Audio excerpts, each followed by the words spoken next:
Epístola de Paulo aos Colossenses, capítulo de número 2.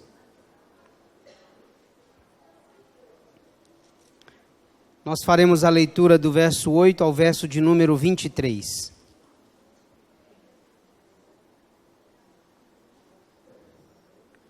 Eu queria pedir o auxílio da igreja para que juntos fizéssemos a leitura deste texto.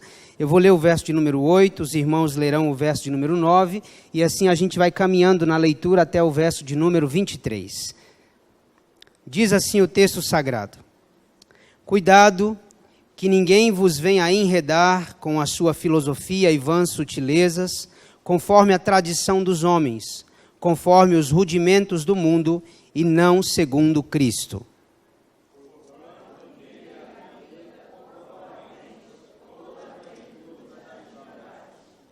Também nele estáis aperfeiçoados.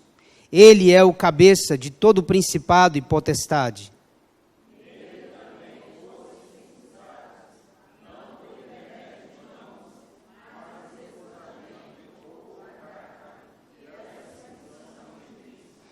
Tendo sido sepultados juntamente com ele, no batismo, no qual igualmente fostes ressuscitados mediante a fé no poder de Deus, que o ressuscitou dentre os mortos.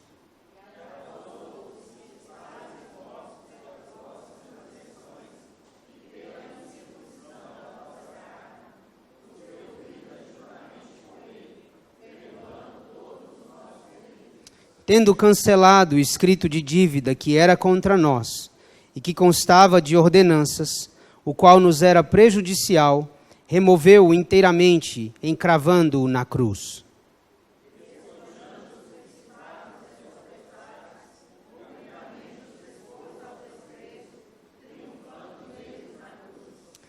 Ninguém, pois, vos julgue por causa de comida e bebida, ou dia de festa, ou de lua nova, ou sábados.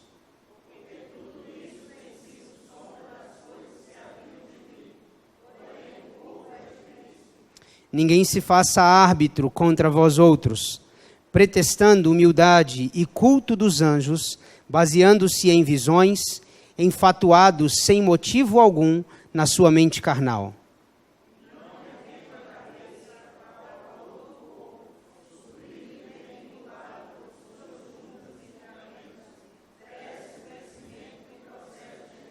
Se morrestes com Cristo para os rudimentos do mundo, por que, como se vivesseis no mundo, vos sujeitais às ordenanças?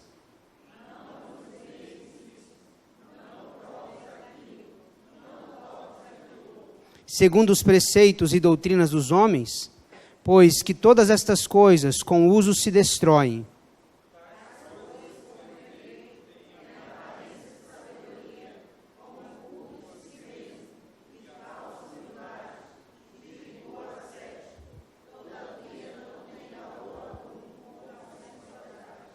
Vamos orar mais uma vez. Pai, nós te damos graças nesta noite por estarmos aqui reunidos ao redor da Tua palavra. E nós queremos pedir ao Senhor graça sobre graça, para que apenas a voz do Teu Espírito seja ouvida nesta noite. Que o Senhor nos fale e que a Tua voz seja ouvida com clareza, que não haja dúvida em nenhum coração, que o Senhor nos instrua segundo a Tua santa e bendita palavra, e que esta ministração, esta pregação, promova e produza em nós mudança de vida. Ó Deus, visita o nosso coração, visita a igreja, livra-nos do erro, livra-nos do engano e ajuda-nos em Cristo Jesus a vivermos o Evangelho na sua plenitude, o verdadeiro Evangelho de Cristo Jesus. Esta é a nossa oração e nós a fazemos em nome de Jesus. Amém. Meus irmãos, este é o terceiro sermão da série Evangelho e Delivery, para todos os gostos e a pronta entrega. Nós temos falado desde o início de fevereiro sobre as várias versões, ou melhor, as diversas caricaturas do Evangelho que têm sido apregoadas em muitas igrejas. Na primeira mensagem eu falei sobre o Evangelho do entretenimento. Há muitas pessoas que não estão atrás de Jesus, estão atrás de um movimento. elas se sentem muito mais atraídas pelo barulho. Elas se sentem muito mais atraídas pelo show e pelo espetáculo do que propriamente pela mensagem. Meditamos um pouquinho, inclusive, sobre uma frase de Spurgeon, onde ele dizia que a igreja há muito deixou de alimentar as ovelhas para apenas divertir os bodes. No domingo passado, o pastor Wesley falou sobre um outro evangelho igualmente danoso em nossos dias, um evangelho que ganhou muita aceitação, que é o evangelho da prosperidade. Este evangelho, ele cresce muito porque ele traz respostas para o anseio da maioria das pessoas. Boa parte das pessoas querem enriquecer. Estão atrás de tesouros nesta terra. E o evangelho da prosperidade cai como uma luva diante dessa tendência humana de buscar a todo custo o enriquecimento. Esta noite, irmãos, eu gostaria de falar sobre uma outra vertente do evangelho. Eu gostaria de falar sobre o evangelho místico. Há uma versão mística do evangelho de Cristo Jesus. O Brasil, irmãos, é um país mergulhado no misticismo. O brasileiro, ele é obcecado por aquilo que é sobrenatural. As pessoas não querem simplesmente conhecer as Escrituras. Elas querem algo mais. Elas estão atrás de um arrepio. Elas buscam uma experiência transcendental. Ir ao culto e ouvir a fiel pregação da palavra já não basta mais. É preciso receber uma revelação acompanhada de uma suposta palavra profética. Cantar uma música doutrinariamente sadia já não é mais o suficiente. É preciso cantar um mantra que leve o adorador a ter uma experiência emotiva. A fé já não é mais suficiente. A Escritura já não é mais suficiente. Cultuar a Deus já não nos basta mais. Os crentes, irmãos, não querem pensar, eles querem sentir. Sentir. O culto evangélico, ele está se tornando cada vez mais uma experiência sensorial e deixando de se tornar cada vez menos uma experiência racional. O apóstolo Paulo, em Romanos capítulo 12, nos faz lembrar o ensinamento de que o nosso culto deve ser um culto racional. Mas as pessoas não querem conhecimento, elas estão atrás de experiências. Elas querem sentir. O que estamos assistindo, irmãos, é uma fé cada vez mais esotérica. Foram introduzidos no culto objetos completamente estranhos à Escritura. Não é novidade para ninguém que faz parte do arcabouço evangélico.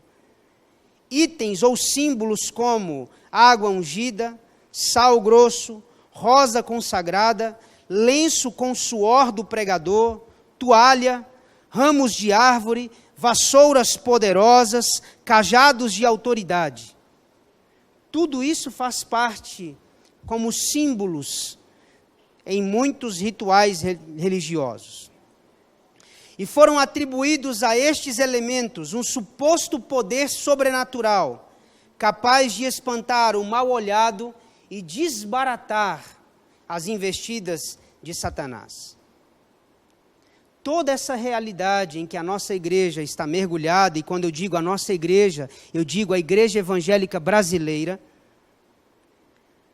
nada além nos faz pensar que a igreja está andando de mãos dadas com o paganismo.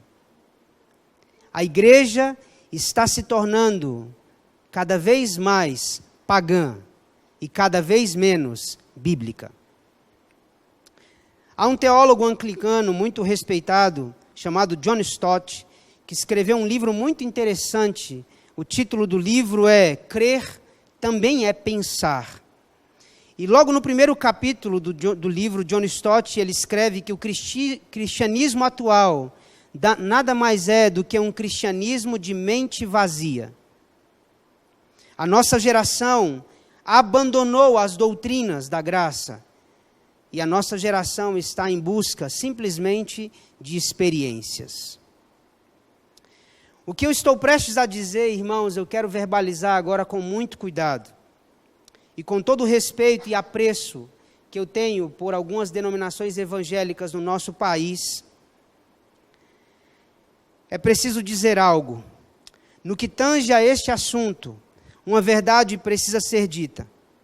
O movimento carismático e o movimento neopentecostal são os maiores expoentes do misticismo religioso evangélico. Por que o evangelho místico cresce tanto em nossos dias? Por que essa versão do evangelho tem se popularizado tanto? Eu gostaria de trazer aqui 4 apontamentos, antes de nós mergulharmos aqui nessa exposição do apóstolo Paulo na sua epístola aos Colossenses. Eu acredito, irmãos, que o evangelho místico ele cresce tanto em nossos dias pela escassez de conhecimento bíblico. As pessoas, elas creem em qualquer coisa quando lhes falta base, quando lhes falta fundamento. Se falta a escritura, se falta o ensinamento fiel da palavra de Deus, o povo vai crer em qualquer coisa. Esse evangelho só cresce, porque cresce junto com ele o analfabetismo bíblico. Os crentes, eles leem cada vez menos a Escritura. Eles se alimentam cada vez mais pelas mensagens duvidosas que são pregadas por pseudos profetas e pregadores. Precisamos, irmãos, resgatar a prática da igreja primitiva, sobretudo a igreja de Bereia. A Bíblia diz quando a mensagem era pregada, aqueles irmãos conferiam nas Escrituras para saber se aquilo que estava sendo dito, de fato tinha fundamentação nas Escrituras. O evangelho místico cresce pela escassez do conhecimento das Escrituras. O nosso povo se perde por falta de conhecimento, já denunciava o profeta Oséias. A segunda razão pela qual este evangelho místico cresce, ele cresce pela superstição do nosso povo. Historicamente, irmãos, o brasileiro é supersticioso. Nós somos um povo cuja matriz religiosa é afro-indígena. Nós somos supersticiosos por natureza. E não raro, você vai encontrar crentes protestantes lendo horóscopos, fazendo mandigas, fazendo simpatias, porque a fé está profundamente confundida com a superstição. Esse evangelho místico cresce pela superstição do nosso povo. A terceira razão pela qual esse evangelho cresce em nossos dias, ele cresce pela necessidade emocional das pessoas. Como eu disse, muitos cultos deixaram de ser momentos onde a palavra de Deus é pregada para proporcionar às pessoas apenas uma experiência emocional. Muitas pessoas estão sendo atraídas e o louvor, nesse sentido, tem sido um grande instrumento para mexer com as emoções das pessoas. Quero deixar inclusive uma palavra aqui aos nossos irmãos que trabalham e que servem ao Senhor no ministério de louvor. O louvor nunca pode, nunca deve ser um instrumento de manipulação das emoções. Nunca. Há muitas igrejas que estão se utilizando desse instituto para manipular e para dar vazão a uma série de sentimentos e de emoções. O evangelho místico cresce pela necessidade emocional das pessoas. Se eu não chorar, se eu não sentir um arrepio, se eu não sentir a presença de Deus, se eu não me emocionar, Deus não está aqui. Deixa eu dizer algo para você. Você pode até não sentir. O fato de você não sentir não significa que Deus não esteja presente. Você pode até não chorar, pode até não se arrepiar, mas o fato dessa experiência sensorial não acontecer com você, não significa que o Senhor não está presente entre nós. Ele está aqui. Sinta você ou não, Ele está entre nós. A quarta razão pela qual esse evangelho místico cresce em nossos dias, ele cresce pela necessidade de se estabelecer pontos de contato. Há pessoas que precisam de amuletos. Há pessoas que não conseguem simplesmente crer. Elas precisam de algo que materialize a sua fé. Algo que estimule a sua fé. A oração não é suficiente. A leitura das Escrituras não basta. Ela precisa do óleo. Ela precisa do sal. Ela precisa do copo em cima da televisão. Ela precisa de um amuleto. Ela precisa de um ponto de contato. Bom, o evangelho místico cresce por essas 4 razões. Pela escassez do conhecimento bíblico, pela superstição do nosso povo, pela necessidade emocional que as pessoas têm, e cresce pela necessidade de estabelecer pontos de contato, de ter amuletos no meio da fé. Esse texto que nós lemos, irmãos, é um texto muito interessante da Epístola de Paulo aos Colossenses. E Paulo vai tratar aqui pelo menos 4 correntes filosóficas que estavam invadindo a igreja em Colosso.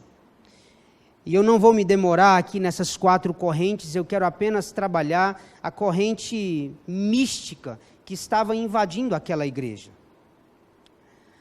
Por misticismo, irmãos, entende-se como uma doutrina que busca o contato com o sagrado através da contemplação de tradições, de rituais ou de símbolos. A palavra misticismo, ou a palavra místico na Escritura, ela tem a sua raiz na palavra mistério. E Paulo está avisando aos seus leitores aqui em Colosso, de uma ameaça que ele considerava uma ameaça verdadeira e não uma ameaça imaginária. Lightfoot, que é um comentarista bíblico, ele fala de um iminente perigo.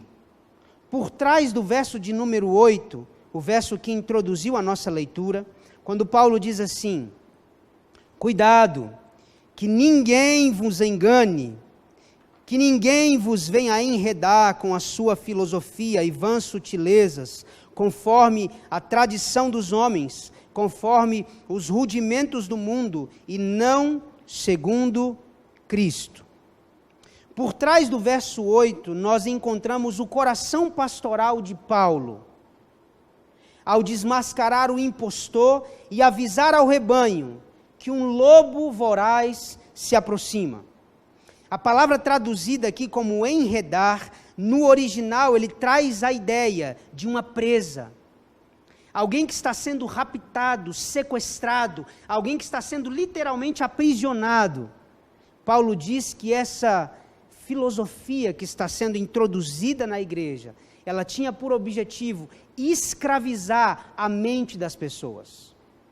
Tornar as pessoas cativas destes ensinamentos que não tinham qualquer fundamento na Escritura Sagrada. Mas o que de fato estava acontecendo na igreja de Colossos para que Paulo fizesse então essa severa advertência? A palavra de Deus, irmãos, ela estava sendo deixada de lado e os crentes estavam cultuando, pasmem vocês, os crentes estavam cultuando anjos, ao invés de cultuarem a Deus. E a base para essas práticas eram supostas visões e superstições. Vá comigo ao verso de número 18. Ninguém se faça árbitro contra vós outros, pretextando humildade e culto dos anjos, baseando-se em visões, enfatuado, sem motivo algum, na sua mente carnal. O curioso desse texto aqui, irmãos, é que este evangelho místico que estava sendo pregado na igreja em Colosso, era um evangelho transvestido de humildade e de espiritualidade.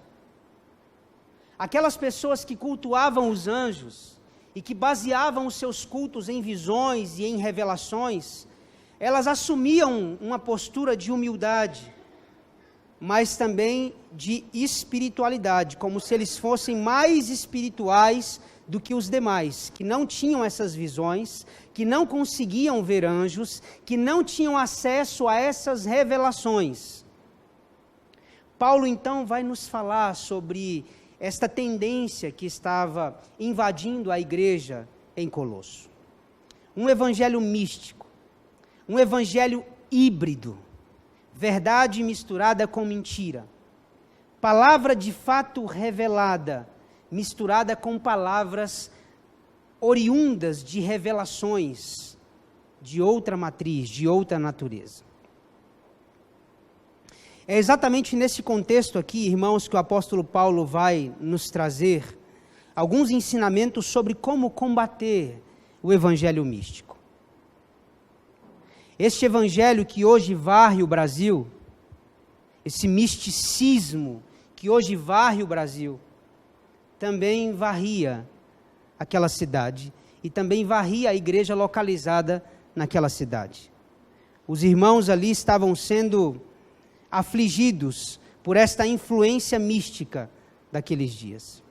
Então o apóstolo Paulo vai escrever a sua epístola aos Colossenses e Paulo vai trazer grandes ensinamentos aqui. E eu gostaria de trazer aqui pelo menos 2 ensinamentos que o apóstolo Paulo nos traz sobre como combater esta tendência mística em nossos dias. E aí eu queria que você voltasse os seus olhos para o verso de número 9 ao verso de número 15. Vale a pena a releitura. O texto diz assim. Bom, vou pegar o finalzinho do verso de número 8, quando Paulo diz, e não segundo Cristo. Verso de número 9. Porquanto nele habita corporalmente toda a plenitude da divindade, também nele estáis aperfeiçoados. Ele é o cabeça de todo principado e potestade. Nele também fostes circuncidados, não por intermédios de mãos, mas no despojamento do corpo da carne, que é a circuncisão de Cristo.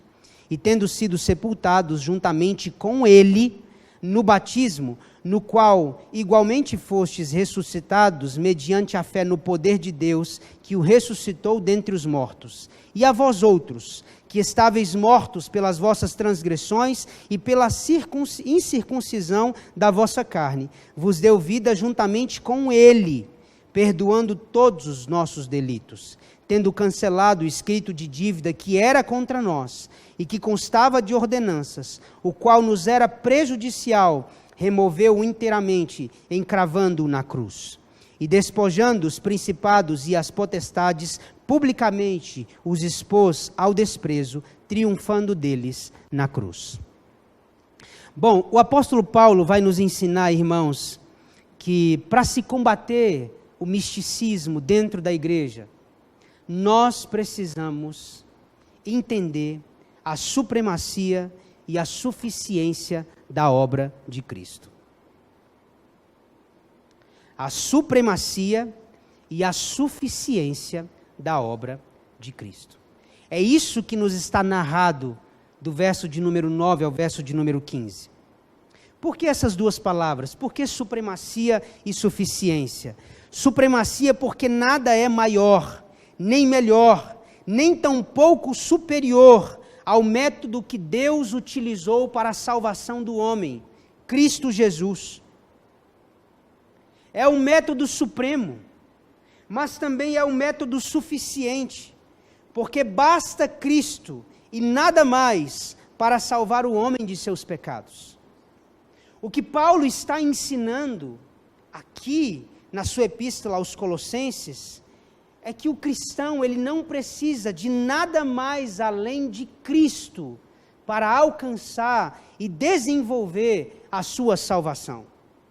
A doutrina da suficiência de Cristo, irmãos, ensina que o sacrifício vicário de Jesus, ele foi pleno e bastante, não sendo necessário mais nada para garantir a nossa salvação. Você não precisa de mais nada, além daquilo que já lhe foi dado. A obra de Cristo não precisa de reparos, não precisa de remendos. A obra de Cristo foi completa. Paulo, do verso 9 ao verso 15, Paulo vai trazer um tratado teológico de como a obra de Cristo conseguiu resolver todos os problemas no qual o homem estava inserido. Problemas relacionados ao seu pecado, à sua culpa, ao seu estado de pecaminosidade, à sua dívida impagável.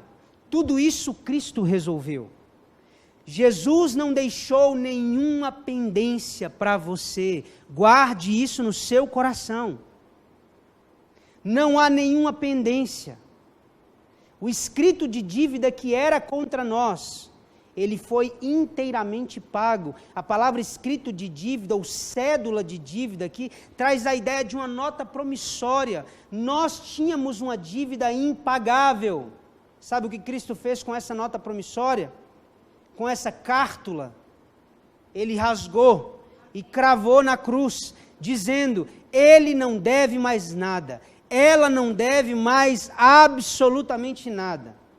Tetelestai, está tudo pago, está consumado.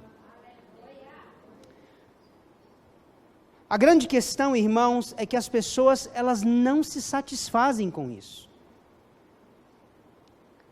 Elas não se satisfazem apenas com Cristo.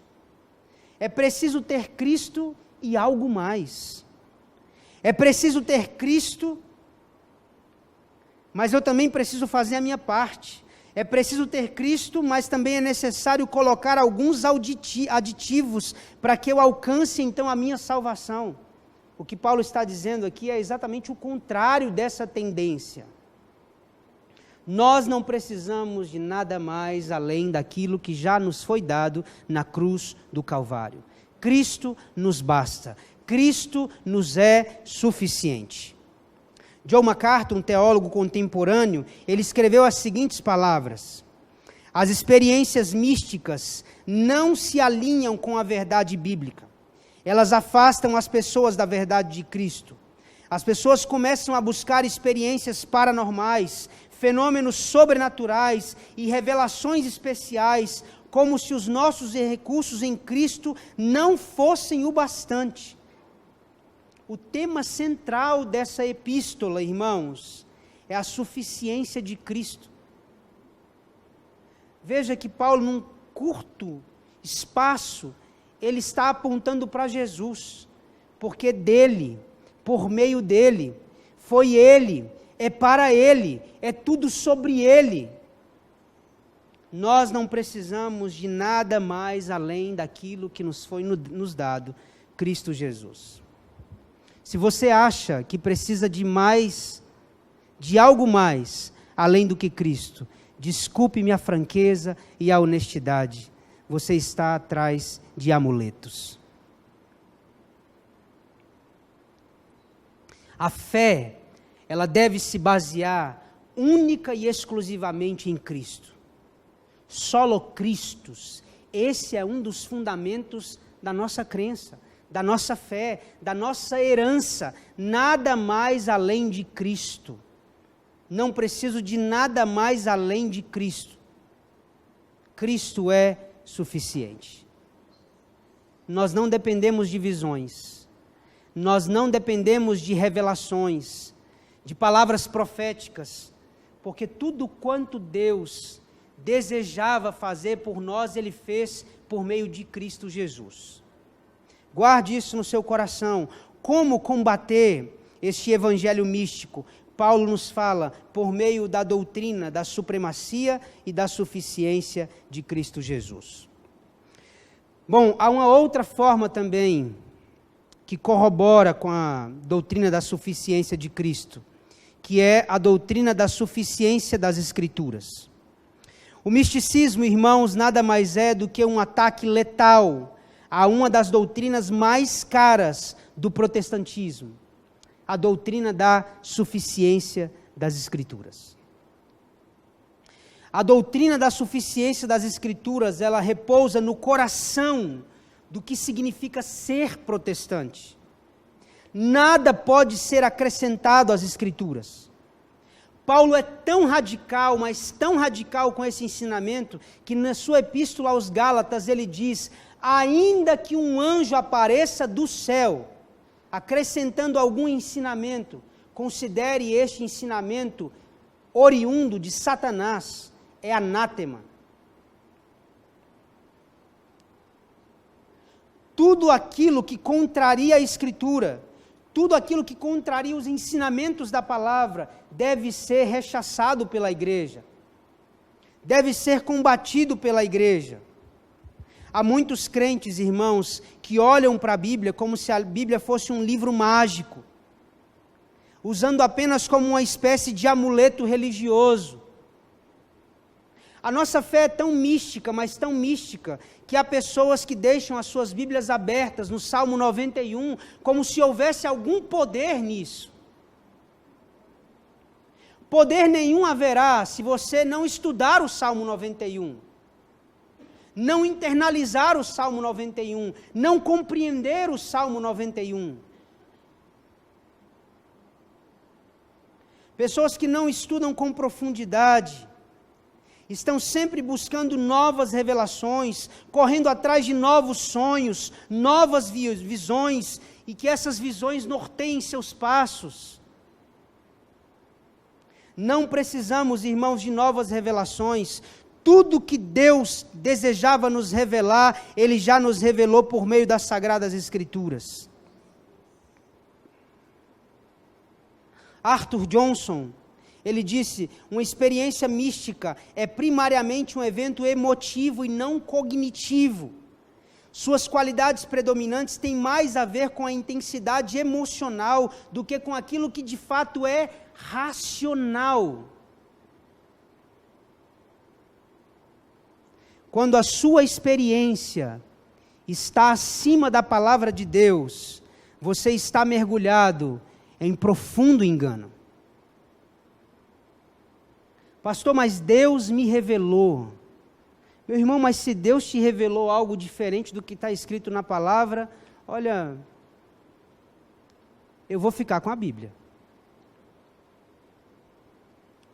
Quando o sentimento é mais importante do que o entendimento, você está caminhando por um terreno muito arenoso. Para muitas pessoas, a Bíblia não é a fonte primária, mas é uma fonte secundária. Há muitas pessoas que estão bebendo apenas em revelações. Nós precisamos, irmãos, nos alimentar do alimento sólido e inconfundível, que é a palavra de Deus.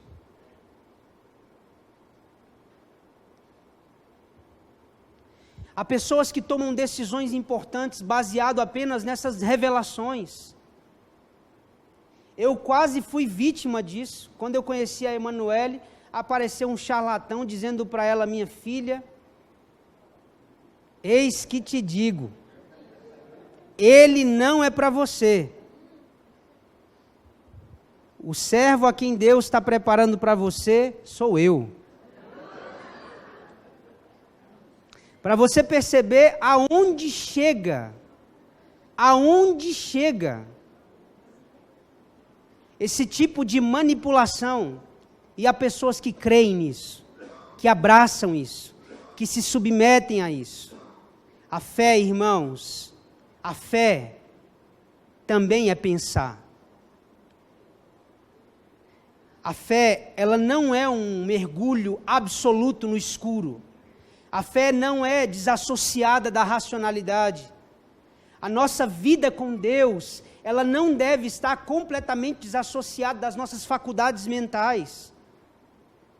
Cultuar a Deus não pode ser uma experiência meramente sensorial, deve ser uma experiência também racional.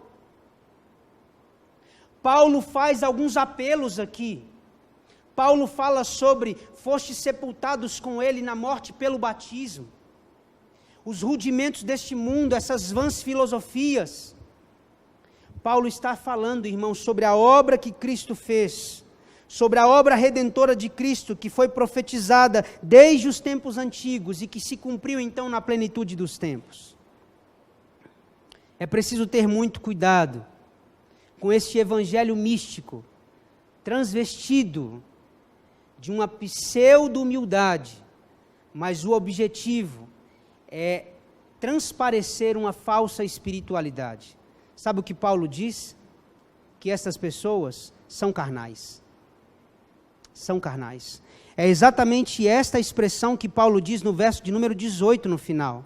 Ninguém se faça árbitro contra vós outros, pretextando humildade e culto a anjos, baseando-se em visões, enfatuados, sem motivo algum, na sua mente carnal. Paulo diz que de espiritualidade isso não tem nada. Isso não passa de carnalidade, de emocionalismo. A fé é uma fé consciente. A fé é uma fé madura. O nosso culto a Deus, ele não pode se basear em nenhuma outra coisa, senão na suficiência de Cristo e na suficiência das Escrituras. Se você precisa de algo mais do que Jesus e a Bíblia Sagrada, a sua fé, meu irmão, não passa de uma fé mística. É preciso resgatar a essência do que é crer em Cristo, do que é ser um cristão verdadeiro. É preciso resgatar a essência do Evangelho. A igreja complicou muito o Evangelho. A igreja tornou muito complexa uma fé que nos foi entregue de maneira simples. Nós precisamos urgentemente, irmãos, compreender a grandeza destas duas doutrinas, a doutrina da suficiência de Cristo e a doutrina da suficiência das Escrituras. Os seus sentimentos não podem ser mais importantes do que a Bíblia. As suas experiências nunca estarão, por mais espirituais que elas sejam, nunca estarão acima da revelação de Deus. Se alguém deseja aconselhar você com um ensino que contraria aquilo que a Escritura diz, considere tal ensino uma maldição. É isso que Paulo diz. Fique com a palavra. A palavra te basta. Cristo te basta. Nós não precisamos de amuletos. Não precisamos. Precisamos ter uma fé simples, sincera, genuína e verdadeira. Uma fé que se fundamente em Cristo e uma fé que se fundamente na Escritura. O que passar disso é paganismo. É paganismo religioso. Curva a sua cabeça, feche os seus olhos, vamos orar. Pai bendito, em nome de Jesus, nós queremos clamar por Tua misericórdia, porque este Evangelho tão atrativo tem atraído muitos, porque ele responde a um apelo, responde à superstição do nosso povo, a esta necessidade de dar vazão a experiências emocionais. Ele cresce pela falta de conhecimento das Escrituras e pela necessidade que as pessoas têm de construir pontos de contato, amuletos.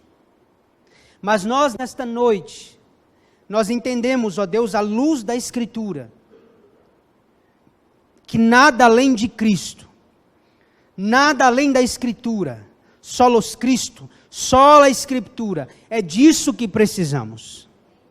Portanto, ó Deus, que haja no coração de cada irmão e de cada irmã um senso de urgência quanto à necessidade de resgatar estas doutrinas basilares da nossa fé. Em nome de Jesus, que haja em nosso coração um profundo apreço pela palavra, pelo estudo das Escrituras. Que sejamos, ó Deus, como os crentes de Bereia, que não nos alimentemos com tudo aquilo que é servido, mas que possamos ter uma mente crítica a ponto de perceber se aquilo que está sendo ensinado tem ressonância na Escritura Sagrada. Ó Deus, em nome de Jesus, livra-nos desse paganismo. Livra-nos destas correntes místicas que têm entrado dentro da igreja e pervertido a mente de muitas pessoas. Nós queremos o Evangelho e só o Evangelho. Queremos Jesus, só Jesus. Portanto, ó Deus, ajuda-nos a perceber que o nosso culto ao Senhor não pode ser apenas uma experiência sensorial, desprovido de uma experiência racional. Que a nossa fé esteja fundamentada na nossa confissão, naquilo que cremos, naquilo que acreditamos, nas doutrinas básicas da Escritura. Ó Deus, visita o teu povo e não nos deixe ser enganados.